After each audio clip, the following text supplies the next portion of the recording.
کیسے ایک نسبتاً کمزور اور نئی سلطنت کی فوج صدیوں پر محیط رومی سلطنت کے علاقوں میں داخل ہو گئی، عثمانیوں نے کون سے ایک اور ترک قبیلے پر کیوں چڑھائی کر دی، اور رومی بادشاہ کی بیٹی کی شادی کیسے ایک دشمن ترک سردار سے طے پا گئی۔ میں ہوں اویس سعید اور ہسٹری موڈ کی آٹومن امپائر سیریز کے تیسرے حصے میں یہی سب کچھ آپ کو بتائیں گے۔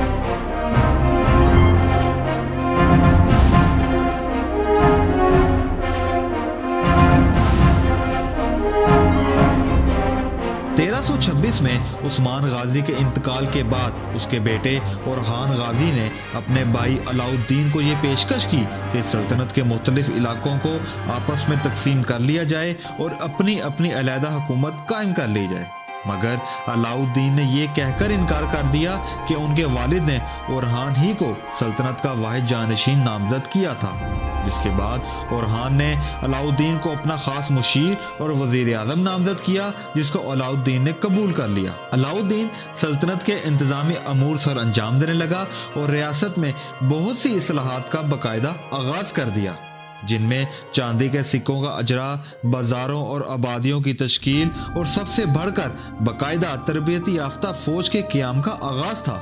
یہ پہلی دفعہ تھا کہ باقاعدہ تنخواہ دار اور مراعات کے ساتھ تربیتی یافتہ فوج بنانی شروع کی گئی، جس کو بعد میں جینیسریز بھی کہا جانے لگا، جس نے اس ریاست کو ایک عظیم سلطنت بنانے میں اہم کردار ادا کیا۔ اس سے پہلے ارطغرل اور عثمان کے زمانے میں کوئی باقاعدہ فوج موجود نہ تھی، بلکہ کسی بھی مہم، جنگ یا حملے کی صورت میں رضاکاروں کی ایک فوج اکٹھی کی جاتی جو جنگ کے بعد منتشر ہو جاتی تھی۔ اس وقت اناطولیہ کی صورتحال یہ تھی کہ ترکوں کی چھوٹی چھوٹی ریاستیں اور حکومتیں قائم ہو چکی تھیں اور مختلف قبائل اپنے اپنے علاقوں میں طاقتور ہونے کی کوشش کر رہے تھے،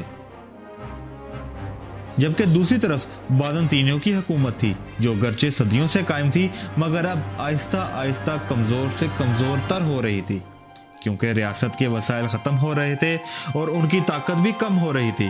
اناطولیہ بھی تقریباً ہاتھ سے نکل چکا تھا، ٹیکسوں میں بھی ایک حیرت انگیز اضافہ ہو رہا تھا، جس کے نتیجے میں بازنطینی سلطنت میں دن بدن خانہ جنگی جیسی صورتحال پیدا ہو رہی تھی۔ 1328 میں شہنشاہ اینڈرونیکوس سیکنڈ کے پوتے اینڈرونیکوس تھرڈ نے نوجوان اشرافیہ اور ان کے سردار کنٹیکوزینس کے ساتھ مل کر بغاوت کر دی اور شہنشاہ کا تختہ الٹ دیا اور اسے قید کر دیا، جس کے بعد اینڈرونیکوس خود تخت پر بیٹھا اور کنٹیکوزینس کو اپنا وزیر خاص بنا دیا۔ تخت پر بیٹھتے ہی بادشاہ اور بازنطینی اپنے کھوئے ہوئے علاقوں کو واپس حاصل کرنے کی کوشش کرنے لگے اور یونان کی طرف ایک فوج لے کر روانہ ہوئے، جس کی وجہ سے انہیں اناطولیہ کے ساتھ مشرقی علاقوں میں تعینات فوج کو بھی ساتھ لے جانا پڑا۔ اناطولیہ کے کچھ شمالی حصے ابھی بھی بازنطینیوں کے کنٹرول میں تھے۔ رومی فوج کے یہاں سے جانے کے بعد اب عثمانیوں کے لیے یہ علاقے ایک آسان ہدف ہو گئے تھے۔ 1328 میں ہی عثمانیوں نے قسطنطنیہ کے پاس کے علاقوں کو گھیرنا شروع کر دیا اور نیکیا کا محاصرہ کر لیا۔ نیکیا کے کچھ سرحدی علاقے پہلے ہی عثمانیوں کے کنٹرول میں تھے۔ بازنطینیوں کو جب نیکیا کے محاصرے کا علم ہوا تو انہوں نے فوراً جنگی تیاریوں کا آغاز کیا اور 4000 سپاہیوں کی ایک بڑی فوج تیار کی اور سلطنت عثمانیہ پر حملہ کرنے اور اپنے محصور علاقوں کو چھڑوانے کے لیے 1329 میں قسطنطنیہ شہر سے روانہ ہوئے۔ یہ پہلا موقع تھا کہ کوئی بھی رومی شہنشاہ خود عثمانیوں کے خلاف جنگ میں شریک تھا۔ رومی فوج دریائے باسفورس کو عبور کر کے نیکیا کی طرف بڑھ رہی تھی تو دوسری طرف عثمانیوں کی برق رفتار ترک فوج تیزی سے روانہ ہوئی اور نکومیڈیا کے پاس کے داخلی راستوں کو بند کر دیا اور ایک اونچی پہاڑی پر مورچہ زن ہو گئی۔ عثمانیوں کے پاس 8000 کا ایک بڑا لشکر تھا۔ رومی فوج جب شہنشاہ کی قیادت میں وہاں پہنچی تو ترک تیر اندازوں نے ایک خوفناک حملہ کر دیا، جس سے رومی فوج کے حوصلے ٹوٹ گئے اور وہ واپس قسطنطنیہ کی طرف بھاگنے لگے۔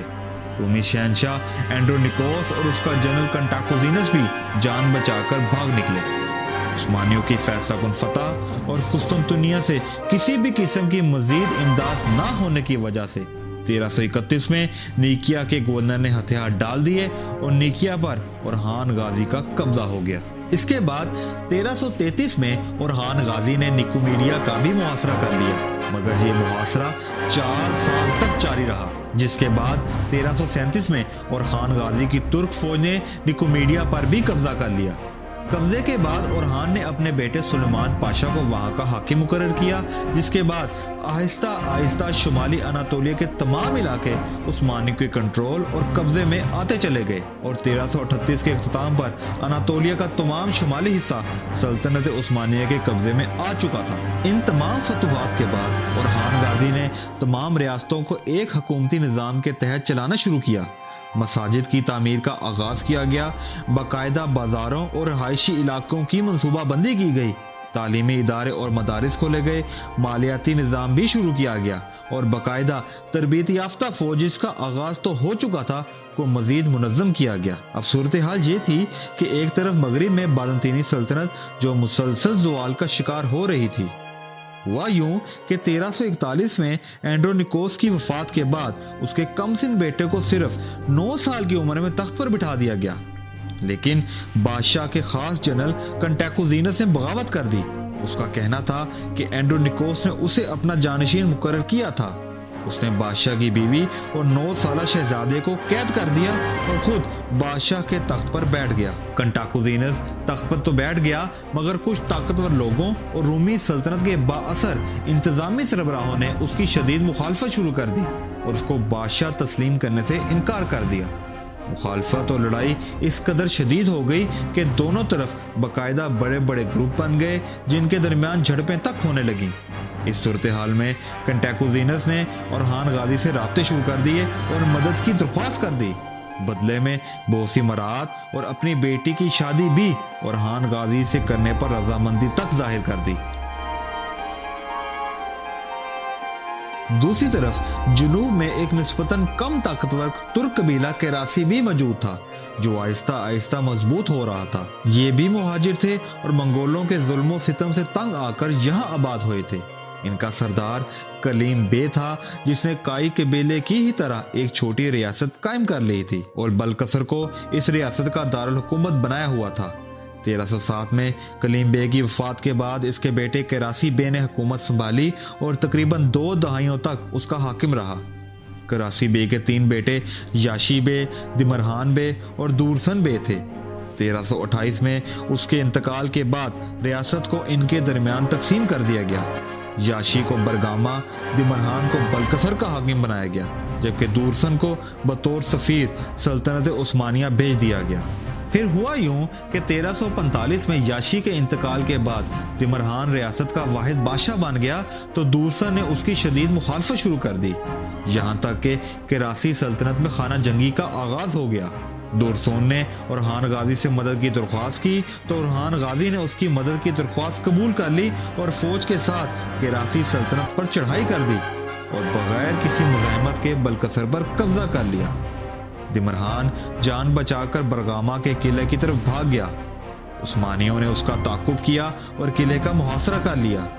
اس کے بعد دمرہان نے معمولی مزاحمت کے بعد ہتھیار ڈال دیے اور یوں آہستہ آہستہ پورے مغربی اناطولیہ پر عثمانیوں کی حکومت اور سلطنت قائم ہو گئی۔ اب عثمانیوں کی اگلی منزل یورپ تھی۔ وہ یورپ میں داخل ہونا چاہتے تھے مگر درمیان میں ایک سمندر حائل تھا۔ پھر ہوا یوں کہ 1352 میں کنٹاکوزینس نے اپنے بیٹے کو بادشاہ بنانے کی کوشش شروع کر دی، جس سے ایک مرتبہ پھر رومی سلطنت میں خانہ جنگی کا آغاز ہو گیا۔ کنٹاکوزینس نے ایک بار پھر اورحان غازی سے مدد کی درخواست کر دی۔ اورحان نے کہا، میں تمہاری مدد اسی صورت کر سکتا ہوں اگر مجھے اس علاقے میں آنے دیا جائے اور فوجی اڈا بنانے دیا جائے۔ کنٹاکوزینس بھی فوجی مدد چاہتا تھا، وہ بھی اپنے ہی علاقے میں جہاں خانہ جنگی عروج پر تھی، اس لیے وہ مان گیا۔ اورحان نے اپنے بیٹے سلیمان پاشا کو ایک فوج کے ہمراہ روانہ کیا اور یوں عثمانی ترک بغیر کسی جنگ اور خون خرابے کے بآسانی یورپ میں داخل ہو گئے۔ سلیمان یورپ میں داخل ہوا اور گیلی پولی کے مقام پر فوجی اڈا قائم کر دیا۔ تھوڑے ہی عرصے میں سلیمان پاشا نے پیش قدمی شروع کر دی اور تھریس کے علاقوں پر بھی قبضہ کرنا شروع کر دیا۔ عثمانی ترک اب تیزی سے آگے بڑھ رہے تھے۔ رومی سلطنت کے دارالحکومت قسطنطنیہ کے مشرق میں تو پہلے ہی عثمانی مضبوط ہو چکے تھے، اب اس کے مغرب میں بھی بہت مضبوط ہو رہے تھے۔ اس صورتحال میں کنٹاکوزینس پر دباؤ میں اضافہ ہونے لگا، جس کے بعد اس نے اورحان غازی جو اس کا داماد بھی تھا کو قبضہ نہ کرنے اور علاقے خالی کرنے کے پیغامات بھجوانے لگا۔ اورحان نے جواب دیا، عیسائیوں اور کفار کے جو علاقے مسلمانوں کے کنٹرول میں آ چکے ہیں وہ اب مسلمان ریاست کا حصہ ہیں، لہٰذا وہ واپس نہیں ہو سکتے۔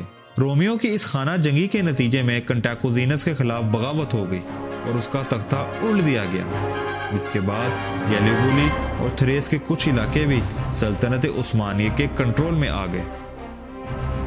اورحان غازی کو اپنی زندگی کے آخری سالوں میں بہت سے دکھوں اور تکالیف کا بھی سامنا کرنا پڑا۔ 1356 میں اورحان کے بیٹے خلیل کو اغوا کر کے قتل کر دیا گیا، جبکہ 1357 میں اس کا انتہائی تجربہ کار بیٹا اور ممکنہ وارث سلیمان پاشا بھی انتقال کر گیا۔ کہتے ہیں کہ سلیمان کی موت کے بعد اورحان کو بہت صدمہ ہوا، جس سے وہ شدید بیمار ہو گیا۔ اپنے آخری سالوں میں اس نے ریاست کے بیشتر اختیارات اپنے دوسرے بیٹے مراد کے سپرد کر دیے اور بروسا میں ایک خاموش زندگی گزارنے لگا۔ 1362 میں اورحان غازی کا انتقال ہو گیا اور انہیں وہیں بروسا ہی میں دفن کیا گیا، جہاں ان کا مقبرہ آج بھی موجود ہے۔